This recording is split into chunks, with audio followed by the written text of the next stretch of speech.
Julie, if you could just move on to the housekeeping slide, that would be awesome.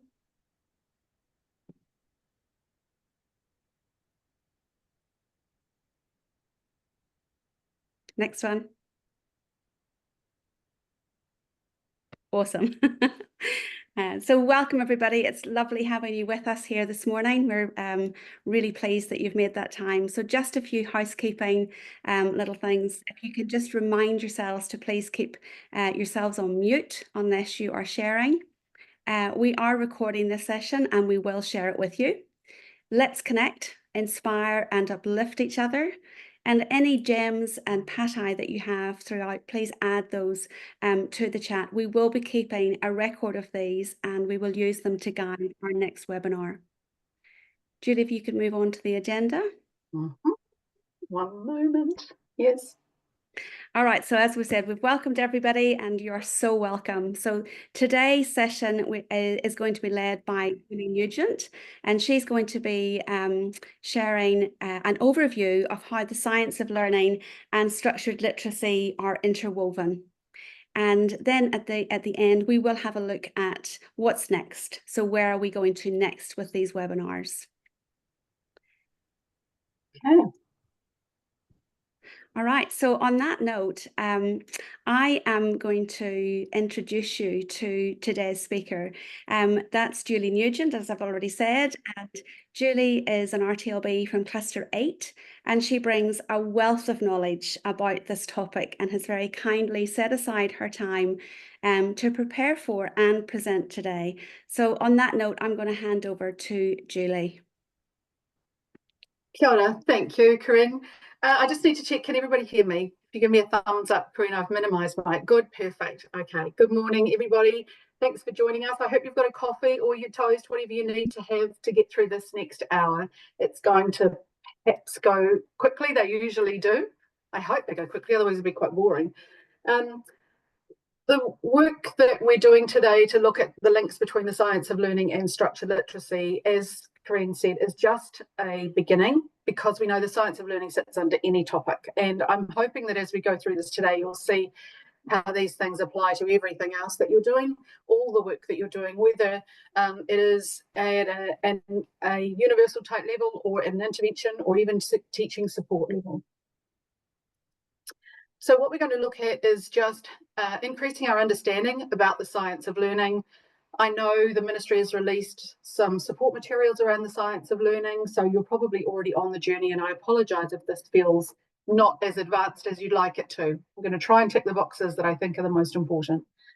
I also would hope that at the end of this, people feel more comfortable with some aspects about structured literacy and how it is actually coming from a place of we know this works best.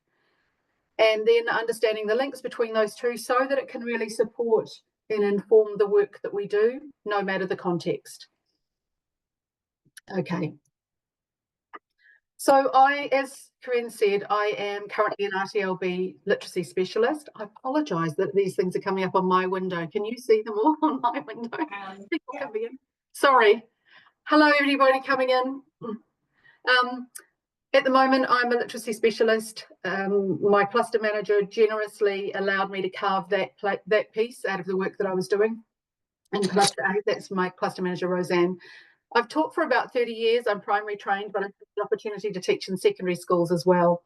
And in that, I've been the equivalent of SENCO. It was head of enhanced learning, that type of thing. I also had a stint with the ministry as a special education advisor, and through my RTLB role, I've done that training. And the master's work that I did was a practitioner inquiry into the enabling factors that support schools to make the shift from a balanced literacy approach into a structured literacy approach. And that was a generated, grounded theory based on interviews, reflecting on research.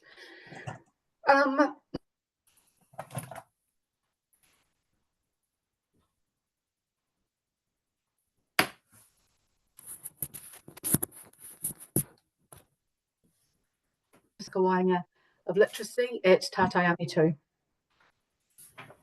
So this is what I'm living and breathing at the moment. Oh, my internet connection is unstable. I don't know if you can see that.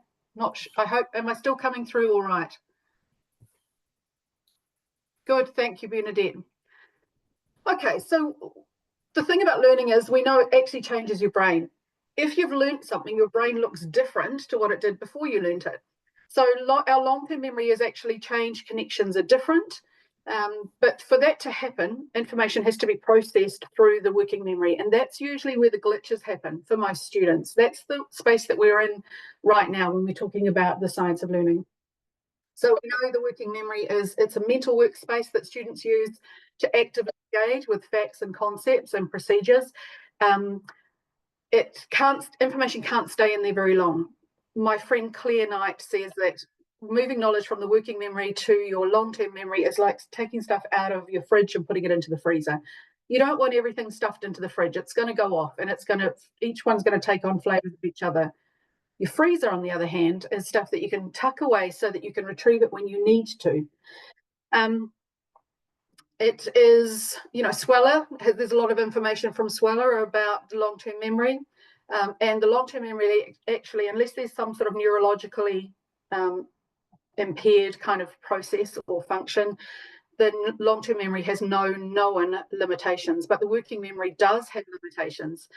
And what they're finding, and not that I can find current research that's going to blow your socks off today, but what they're finding is that the working memory is actually getting more limited as we progress as humans. When I think back to how many phone numbers I used to know off by heart when I was 16, compared to now, I don't even know my husband's. I just find his name on my phone and press the button and the phone does the work. So technology is taking over some of that working memory stuff for us. It's also it's coming through with the impact of people reading stuff online, and you don't want to read a big heavy article, you kind of just want to read the highlights. So all of that is related to how our working memory is starting to diminish a little bit. Okay, so we know that to get stuff into your long-term memory, it has to be connected to existing knowledge. It has to attach itself to something that we already know. And once it's in there for good, basically, unless there's some sort of traumatic impact or something else that impacts how your brain is working. And it's there. We don't have to consciously think about it, but when we need it, we can recall it if we've filed it away properly. Okay, so information coming in, we know that's called encoding, and then we have to do something with it. And then in that process of doing something with it, we can then attach it and store it so that we can pull it forward and use it later on. Retrieval practice is a really useful strategy. We're going to talk a little bit about that. It really does help students' learning and retention. It helps that higher order thinking and transfer of knowledge. It supports students' metacognition and ours. It increases engagement and attention, and increases students' learning of related material. So once we've got information stored, retrieving it in different ways and connecting it to different aspects of knowledge or processes or skills is also really useful, because then we're really locking it in more strongly. I know for me, a lot of maths concepts, for example, I don't think I learnt them particularly well at school as a student, but recalling them and having to use them and apply them in different ways as a teacher, I now feel like I know those concepts really well. So it's not just a one-time in and out. It comes in through that working memory, held in that short-term memory for a little while, then stored into long-term memory. And then if we recall it, so forget it a little bit, recall it in different ways, forget it a little bit, recall it in different ways, then it really strengthens the way we own that knowledge. So cognitive load theory has a place to talk about here. We can think about what do we do, because we can't change what's happening once it's stored really, other than bringing it out again. What can we do to make sure information is processed and stored properly? And one of those things is understanding cognitive load theory. So understanding cognitive load theory helps us understand that we need to focus on optimizing student engagement. We need to reduce extraneous demands so that cognitive load is reduced and new information can be processed, organized, and stored efficiently. Okay, so if a student is having to process multiple pieces of information at the same time, if they're presented with too much additional information that's not directly relevant, or if a task is too conceptually difficult for their current level of knowledge and skills, or there's lots of visual and auditory distractions, they're likely to reach a point of cognitive overload. That's not just students, that happens for us as well. For me, if I've got too many things going on in the kitchen at the same time and someone asks me a question, I can't think straight, and I can't guarantee that I'm going to process my response calmly and smoothly and gently.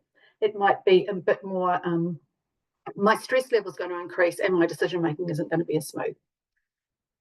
Okay, so an underloaded working memory also has an impact. If we're not working in that right kind of level, students can become disengaged because they're bored, or they find something else that's more stimulating, and then they're easily distracted. So we don't want to overload working memory, because then students feel overwhelmed and confused. We don't want to underload it, because then students may feel bored or disengaged. We want the intrinsic load when we're teaching to absolutely take the priority. We need to make sure that what we're doing is totally focused on the intended learning outcome, and that we minimize a lot of the intrinsic and extrinsic loads that are going to be distracting people. Okay. So working memory has limitations. We know that new information comes in, and unless it's got something to attach itself to that makes sense in that sense-making process, it's likely to be forgotten. So that's that whole thing, like when you're cramming for an exam, it's not relevant, you're not particularly interested, and you're just shoving information in as fast as you can the night before for that exam. 3 weeks later, you won't remember what it was, because you didn't actually learn it properly. You just held it and you totally maxed out your short-term memory. Whereas when new information comes in and we can recall or access prior knowledge and then attach that new information to that prior knowledge, then we can file it away, whether that's a fact or a concept or a procedure. We've then got that schemata already in place that the new information can attach itself to, and that's when that change to the architecture of the brain, the change to those connections happens. So the thing about this to know is that when a student is learning something new, or us, if we change a job, change role, join a new team, whatever it is, if we are, we're basically novices in that context. And if we don't have a lot of pre-existing mental models to support us in that context, we may need more scaffolding. We could become more easily overwhelmed. Whereas when we become an expert with a piece of knowledge or in a space, we have strong mental models already, and then learning is much more easily linked and to wider areas and deeper links. Okay, so intrinsic load, and this impacts the work that we're doing, because for a lot of students, they may have that may be really impacted by other things that are going on intrinsically or extrinsically. We can't always change what's happening inside someone's head, but we can support teachers or ourselves to work with the intrinsic and the extrinsic loads to make learning more likely to happen smoothly and safely for learners. So it could be, these are all things that can impact your intrinsic load. And I'm not going to read them all to you unless you need me to. Anyone with a thumbs up, and I can't see. Bernadette, thumbs up. Shall I read to you, or shall I let you read it yourself? Okay, you're going to, right, good. I'm being quiet for a minute.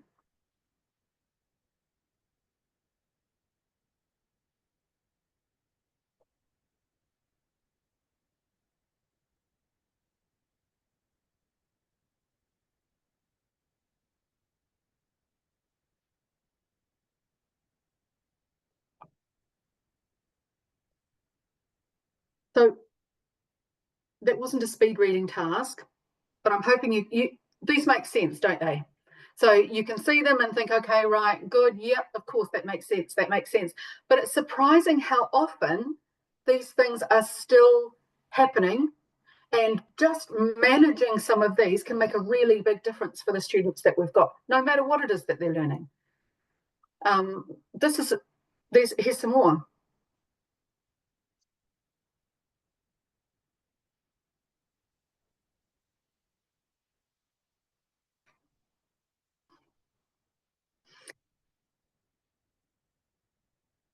Okay, so we know that if there is too many visual things going on and they aren't always relevant, that's going to be distracting. If the lesson format changes each time you're teaching something, that's likely to create more cognitive load. If there is too much visual or auditory information coming in that someone has to try and deprioritize, that's going to be really challenging. for all learners, but particularly learners that have some processing challenges. For example, if they have attentional difficulties or anxiety or a trauma type background, fetal alcohol, all of those sort of neurodiverse students have even more difficulty, but this isn't exclusive to them. This is impacting everybody. Extrinsically, look at these things that may be impacting what's happening.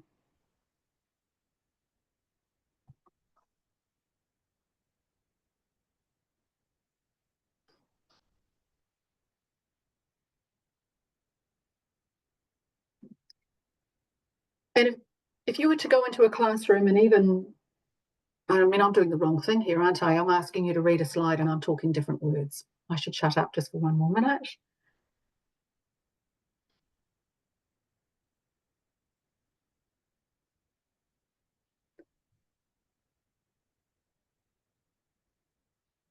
So if we even were to go into a classroom and do sort of an audit around intrinsic load impacts, extrinsic load, and then see if we could manage some of those, it's surprising how much it's likely to impact how students are able to engage with what's going on and process new learning.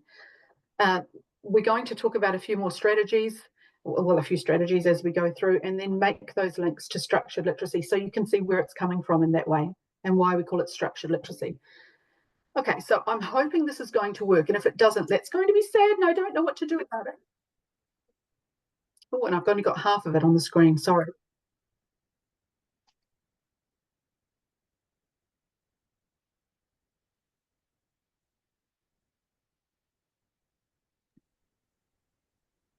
What ideas?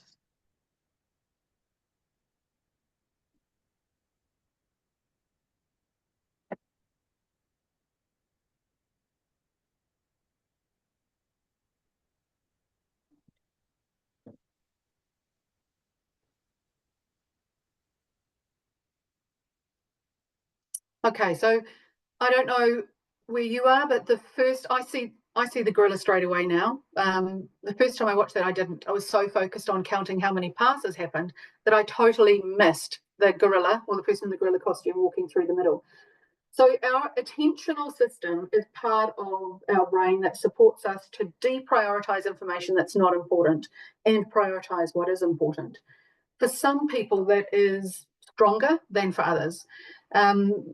We can support students to sort of strengthen that, but we need to know that sometimes if we're asking students to contemplate a whole lot of information, process a whole lot of information, they may reach a point of overload earlier than we expect.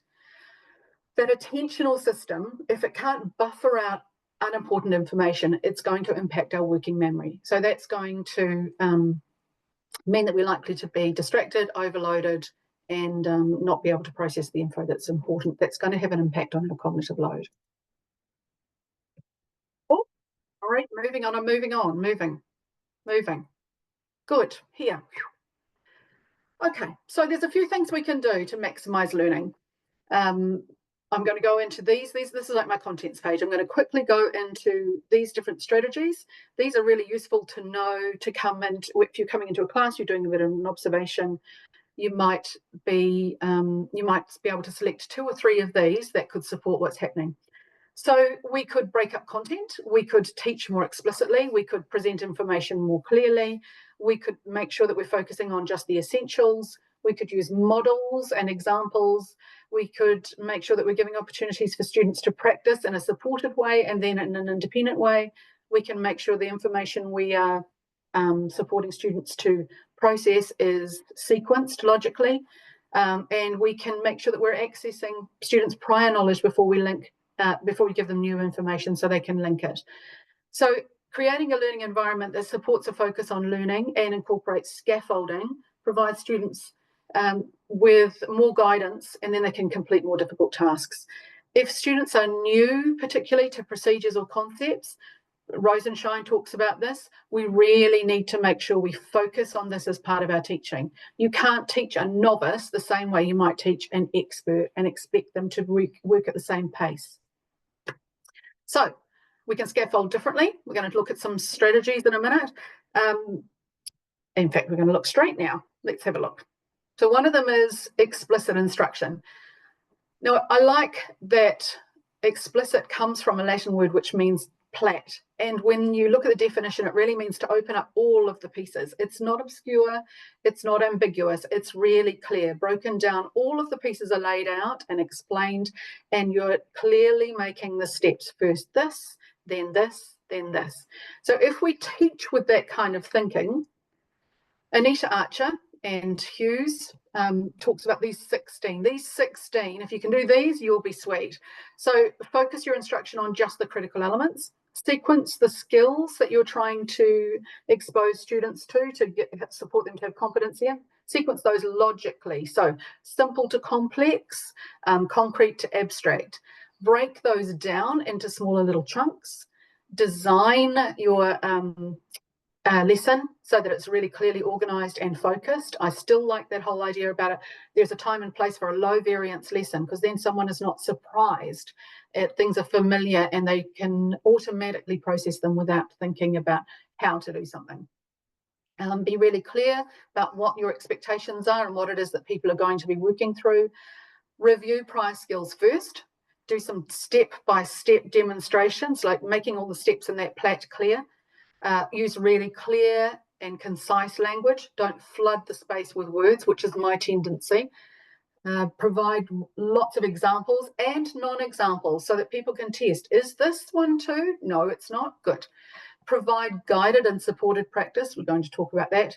Lots of frequent responses. So Nathaniel Swain is working at the moment in a space where he's talking about a number of responses, and for him and some other people, they're talking about 7 responses from students a minute.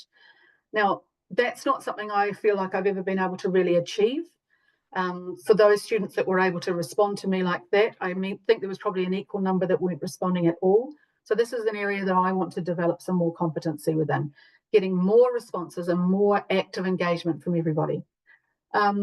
Then monitoring what's going on so that I can respond with the right sort of feedback. And then using a perky pace. I love that perky pace, because not many things feel perky sometimes. Perky pace, keep that going so it's punchy and engaging. In that though, Jocelyn Seamer, if you've ever listened to her or read any of her stuff, talks about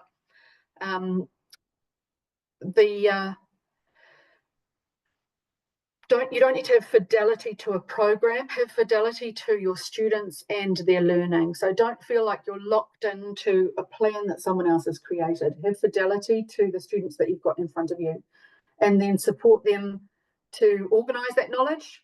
That part of that is looking at background knowledge. Remember when we did this? Well, look how this is the same. Let's add that to it. Look what you've now got. And then lots of opportunity to practice that in a number of ways, interleaved with other things, little spaces between. So these 16, she says, do those and everything will be sweet. I've got probably about 10 of those under my belt. So you've probably seen this. This gradual release of responsibility is about how we teach for transfer, how we scaffold instruction. Shear's self-teaching hypothesis talks about how, and he's not the only one, Shanahan, Feidenberg, I think, talks about how the brain is a pattern seeker. And when you teach explicitly, it's so that students can learn implicitly. If you make something really clear, you model it, you demonstrate it, you explain it, you lay out all the pieces, and then you give opportunities for students to practice with that in a guided way, then they know that pattern. They can apply that pattern for themselves in more generalized contexts, and that's when they do that self-teaching. So in that structured literacy space, you can't teach everybody everything, but you can teach the patterns enough to support students and then support students to be able to apply those patterns in more generalized contexts. So it's like moving from the decodable books into those less decodable, more authentic texts.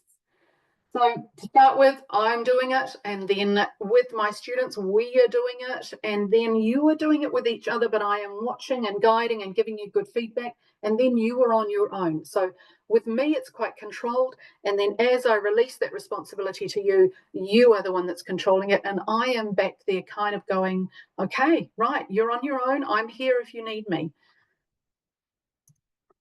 So coming back to this, so a gradual release of responsibility using that model, I do, we do, you do, is really, really powerful. Accessing and using prior knowledge, that hook, then we've got something to attach new learning to. There's a lot of stuff. If you're interested in reading comprehension, I would look up Hugh Katz, Hughcatts. He talks about reading comprehension as we understand it now means less about what someone is able to understand in a text and more about what they already know. He says reading comprehension is like thinking about something while you've got a book in your hand. So the book is just the opportunity to apply it, but the thinking and the knowledge you actually already have, particularly up until the age of about 9, that's done in an oral language kind of context. So we are supporting students to build their knowledge outside of a text. As students get, they move from that learning to read into the reading to learn space, then they're really working, they can work more independently with adding to their knowledge from information they can pull out of text. But just doing a reading comprehension exercise doesn't necessarily, or assessment, doesn't necessarily give you an accurate measure of how well a student understands the text. It's more likely to be an accurate measure of how well the student understands the concept and whether they can apply it to that text. Little bit of a sideways jump, if there's the baseball study and the Dubbo study, if you're interested. And what they realized with that was when they placed readers of different levels alongside each other on the same piece of text, a stronger reader that didn't know the concept did more poorly than a weaker reader who understood the concept or the topic of the piece of reading. So accessing and using prior knowledge is really important. And one of the things that's happened in our curriculum where we've shifted from a knowledge-based curriculum to a skills-based curriculum is that we may have deprioritized building knowledge. So building knowledge about things and then applying it is really important rather than just giving, I'm saying this wrong, building knowledge and adding to that so that we've got a good base. So looking at what we've already got, adding to that is more useful than just coming in fresh and giving a whole new piece that's got nothing to attach itself to. So that was a long-winded way of saying that, wasn't it? I apologise. Okay, chunking learning into nice little digestible parts, that's a great strategy. You can do that by using frames, even on a piece of text if there's a lot of words, but you can do that with breaking skills down into small parts and preloading them, doing the work and doing a little bit of a knowledge check and some sense making at the end of it. So we're chunking it and then we can chew it so we can really make it our own, and then we check that we've got it. I'm just going to get rid of that. Okay. Sequencing learning is really important. So here's just that example of the Ready to Read Phonics Plus Ministry of Education resource. It talks about the skills-based. Most scopes and sequences in that structured literacy space follow a similar pattern. Basically, they are cumulative. We know that that's what works. They go from simple to complex, concrete to abstract. They, working from that dependent, I'm going to teach you, into more independent. They always revise previous learning, and it's all synthesized and built together. And in that way, students can build accuracy, automaticity, and fluency, and add to the schemata that they've already got. It's one of the strongest elements of a structured literacy approach, that rather than just giving a book and then incidentally sort of doing some patching or some sort of little micro teaching about a concept that someone might struggle with in that text, if you have a scope and sequence to follow, you can be sure really that everybody is getting the skills that they need. It doesn't mean everybody needs to be at the same place at the same time though. So that's another thing we can talk about on another day. So most scopes and sequences, whether you are following, you're doing Little Learners Love Literacy or Sunshine Decodables or the Ready to Read Phonics Plus, they basically all go the same way. So we're starting with those very simple grapheme phoneme correspondences and working right through into more complex vowel teams. But whatever it is when you are teaching, that whole idea of sequencing information and being cumulative in how you do that, that works whether you're tying shoelaces or making pikelets or teaching addition. It's not just a structured literacy thing. So having opportunities for independent practice is really important. Again, this goes with that shared self-teaching hypothesis. So some students can move into that independent space more quickly than others, but if you just own the learning and expose students to it, but they don't get an opportunity to make sense with it in their own contexts, in lots of different varieties of texts or opportunities or levels, then it's not likely to become their own learning. You've done the heavy lifting, you own it, they don't have it. So think about how you can combine things with different learning, how you can give feedback and monitoring. I'm just going to jump back, because if I think about this space here, for some students in this collaborative shared space, when we've moved from the I do it to the we do it, for some students they need to spend a lot more time in the we do space. So it's commonly accepted that in New Zealand, and particularly in the secondary context, for some subjects, teachers may have done a lot of, I do it, now you do it. So I'm telling you, I'm showing you, now away you go. But the power in that we do space to be able to scaffold, support, give the right feedback, come back to, watch me do it again. I'm going to show you I do it. Now we do it again. Now come back. I do it. Now I'm going to do it again. Okay, one more time I'm going to do it. Okay, so now we do it together. That's right. That's right. Okay, so now can you come along this person with this person and you do it? Really using the power in that we do space and being with a student alongside them in that space is really powerful. Okay, independent practice. Right, so Ebbinghouse's forgetting curve. What we know is that the brain works best when it can learn something and then actually forget it a little bit and then bring it forward again and attach it to a few more things and then forget it a little bit and then bring it forward again. So ordering learning into patterns and then having lots of opportunities to practice them over time, spaced out. And not just, that doesn't mean do the same thing on Monday as you do on Tuesday or the same thing on Monday this week as on Monday the next week. It's going to be a slightly different version or coming at it from a different window, but recalling information and applying it in different ways. That spaced retrieval practice is really important for learning. For some students, we need to spend a lot of time in that.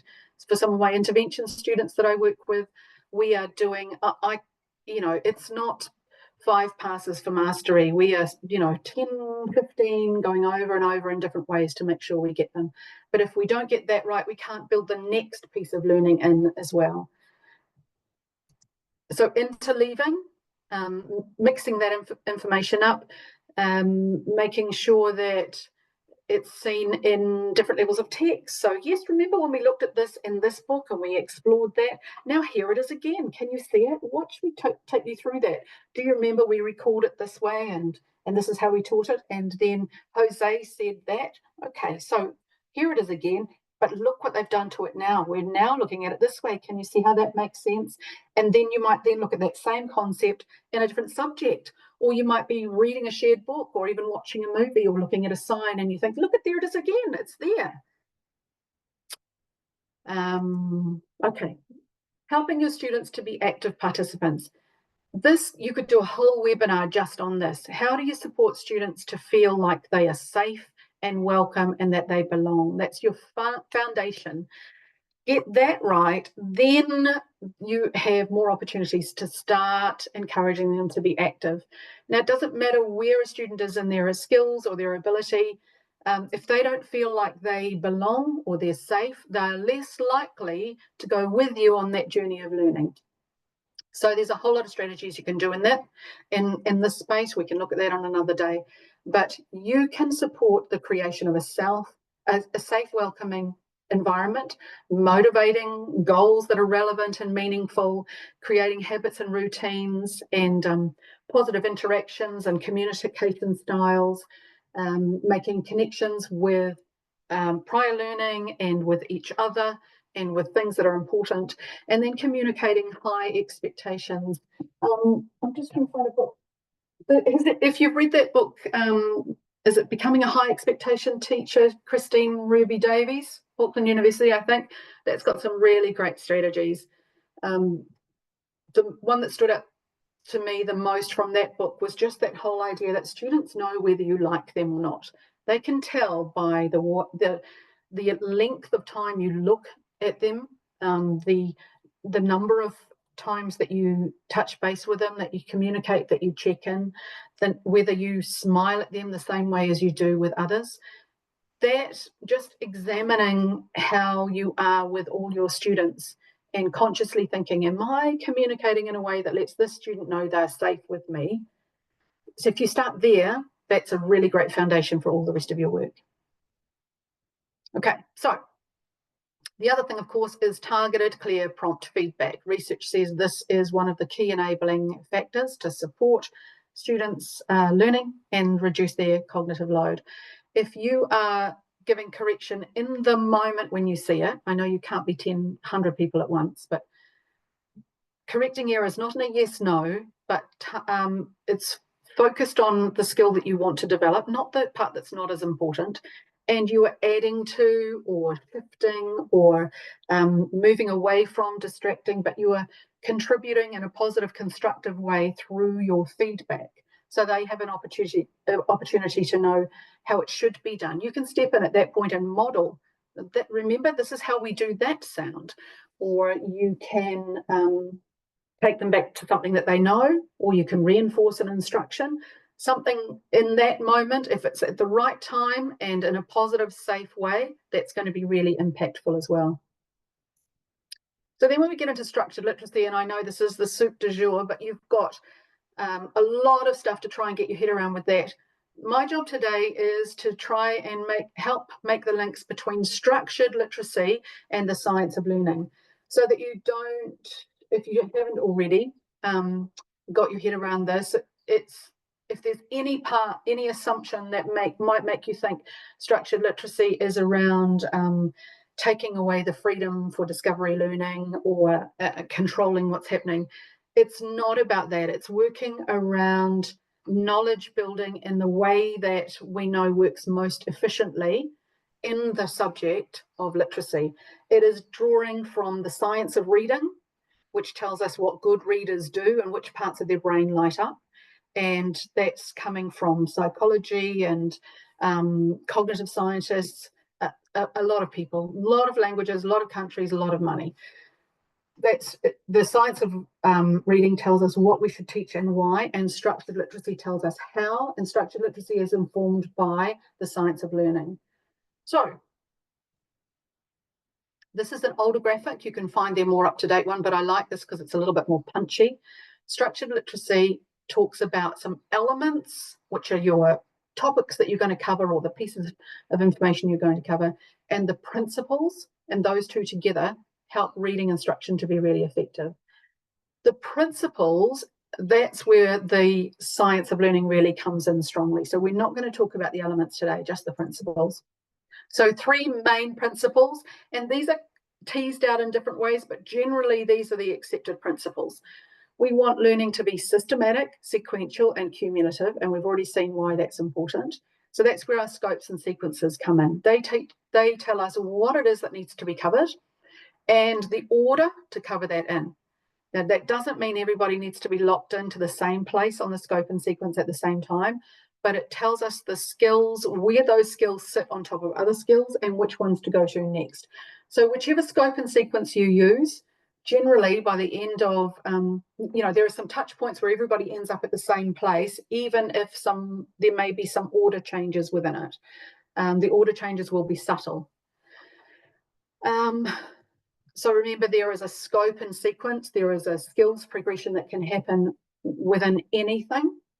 And that's right through secondary, university, and even now for me, when I can't pick up a recipe book, that asks me to do a burnt butter sauce with a bechamel and a something else. I would need to go right back and look at how to do each of those component parts to be able to pull them together differently.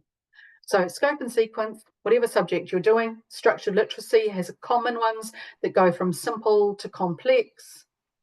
You might see it this way. These are your free Read to Read Phonics Plus ones at the top. Sunshine links in with those. Little Learners Love Literacy, and so do I'm a UFLI fan.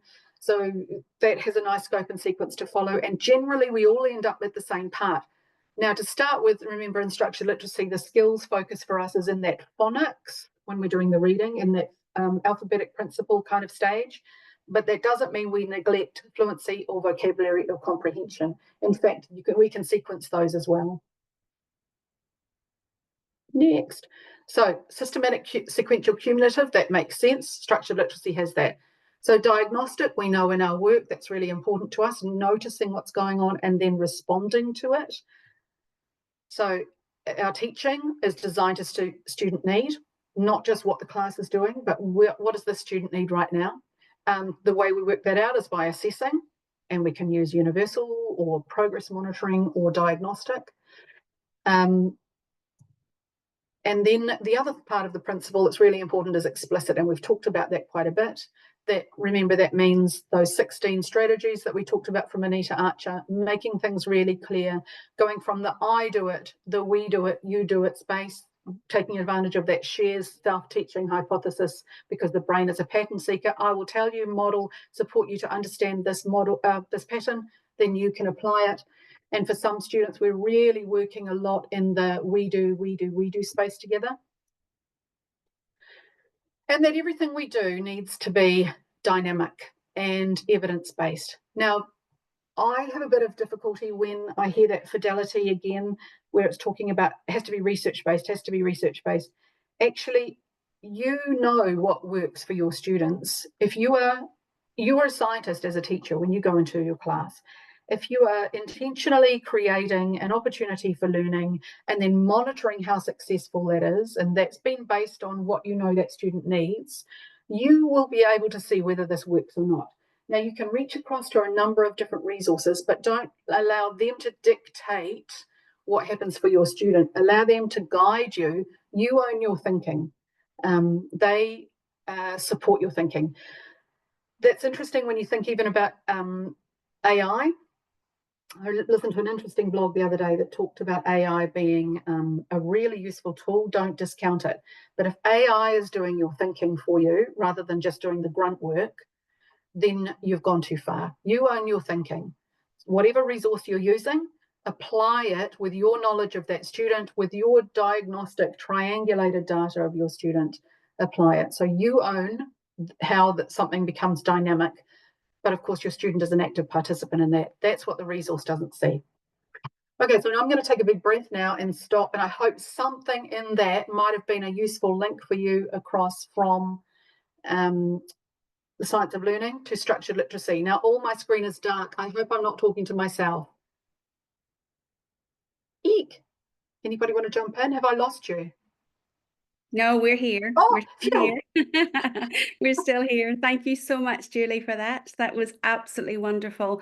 What I'm going to ask now is I'm just going to say that that there was so much information there, and I know for me, what stood out for me was the big link with knowing about the science of learning. So if we know the strategies that work with the science of learning as RTLB, then how much more can we support our teachers when we're going in and looking for that, and not judging if they don't have it, but actually suggesting all of those things that we know work. So whether it's in structured literacy or in maths or in PE or in cooking, it doesn't matter. It's about how we learn. So as a PLN team, we are going to be looking at the next steps, so guiding, supporting RTLB to move forward. So just for the next 2 minutes, I'd just love it if everybody could, or if you want to, is just to pop into the chat a question that you have that will help us guide how we plan our next webinar. So how do we support you most in your role? What do we do? So if you can just take a few minutes, we'll just give you 2 minutes to do that. Just pop some questions into that into the chat. That would be wonderful.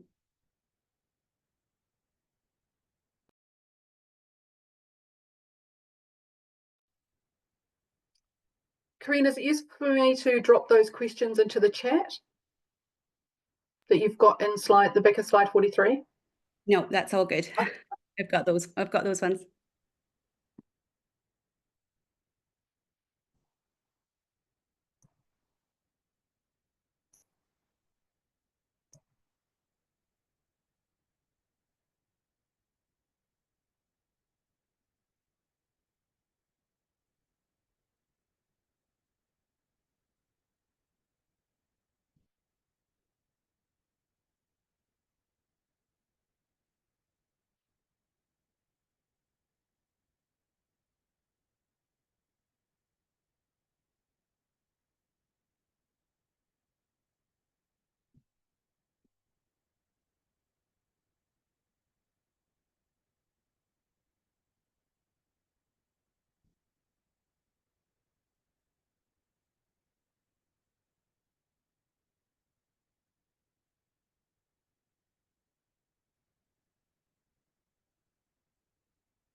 Okay, just going to allow a few more, just another minute. Some great questions coming in, and ones that we have definitely been thinking about too. Such great questions, and we've had some great questions popped into registrations as well that we've collated, which we really appreciate. Absolutely.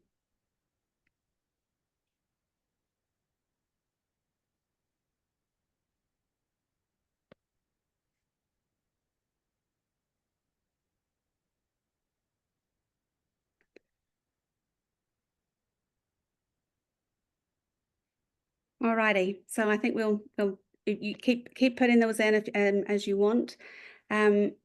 Just letting you know that this session today has been recorded and it will be sent to you as a registrant. And definitely the questions that you are asking, they're completely on par with what we're thinking and where we're planning, and we will use them to guide and plan our next webinar. We want this to be as productive and as helpful to you in your practice, in our practice, as possible. That's what we're here for. And we will keep you updated regarding when the next webinar is going to be. A Friday morning seems to be quite a good spot for people, and so we're going to try and keep doing that. And anything else, you just reach out to us, please, on the PLN team, and we're here to help. So if you could Julie, just go to the last slide, that would be wonderful, and we'll just close. Just to put a plug in for Corinne's done a great blog last week around science of learning, structured literacy. We've got our NZRTLB Professional Learning Network Facebook group. You can, if you're not in there, we've got about 650 that are in there now, and that's a great space to share and pick up on resources. And we've also got on our website, we've got Corinne set up a structured literacy, a science of learning, I should say, group. And that's another place that you can pick up on resources and chat and ask questions and shout out and reach out around this mahi. And we are going to love to see you there. And we are going to pop in everything that Julie has mentioned today, the resources, the books, and everything that she has spoken about. We'll make sure that they're there and linked. And just before Faye closes, Julie, I just want to say thank you to you. You have been so amazing to work with over the last couple of weeks as we've been putting this together, and your generosity of your time it just blows me away. So thank you. Thank you. I appreciate it, and thanks for being patient with me. I'm sorry I do talk quite fast, so maybe people might need to slow the recording down. But I've made sure all my notes are given to the site as well, and I'm looking forward to lots more opportunities to keep working with you. Thanks.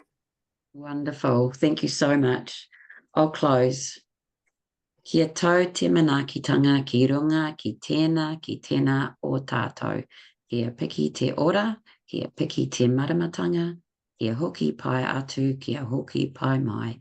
Tūturu whakamaua, kia tina, humie, huie, tākie.